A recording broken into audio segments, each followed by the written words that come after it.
Ever notice how you come across somebody once in a while that you shouldn't have fucked with?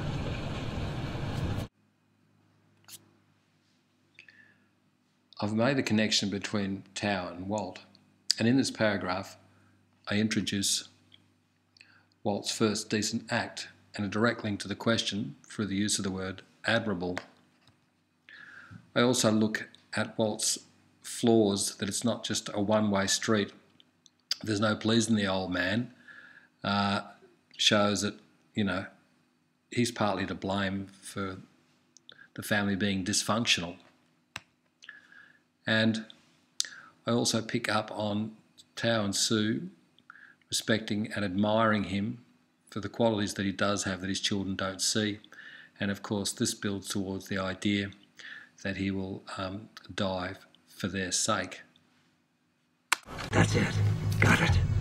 I'll take that as a yes, because if I have to come back here, it's going to get fucking ugly.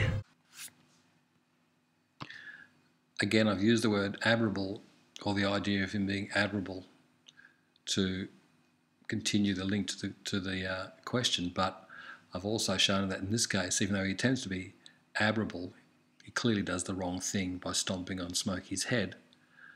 And also, just to show you about fluency, in that I've linked the two paragraphs directly through Walt, because Walt was the last person I spoke about in the previous paragraph, so I decided consciously to start this paragraph with Walt so that it flows. So which one's mine? You ever fired a weapon before? In this paragraph, I've decided to resolve the extent to which Tao is admirable. He's not the major character of the film, but he is obviously a major part of the question, so need to resolve to the extent to which he has admirable qualities. And I've also still included in this build towards the final climax where Walt sacrifices himself in order that Tao doesn't have to compromise his integrity by using a gun. Look, you've come a long way. I'm proud to say that you're my friend, but you got your whole life ahead of you. But me, I finish things. That's what I do. So this is the second last paragraph of the essay, and it looks directly at Walt sacrificing himself for their sake. So this contains the climax of the essay, because it ultimately proves that he's done something noble, because he's looked after Tao, helped him develop as a person, and now he's going to save him from himself.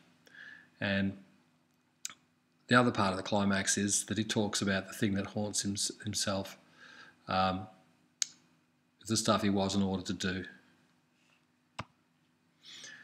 And that, of course, is the least admirable thing he'd been involved in, is killing those 13 Koreans. And again, that's a link back to the question, because that's part of the redemption, not the confession of that he wasn't close to his children, which of course is a horrible thing, but something he can't really do anything about. But this situation is something he can do something about.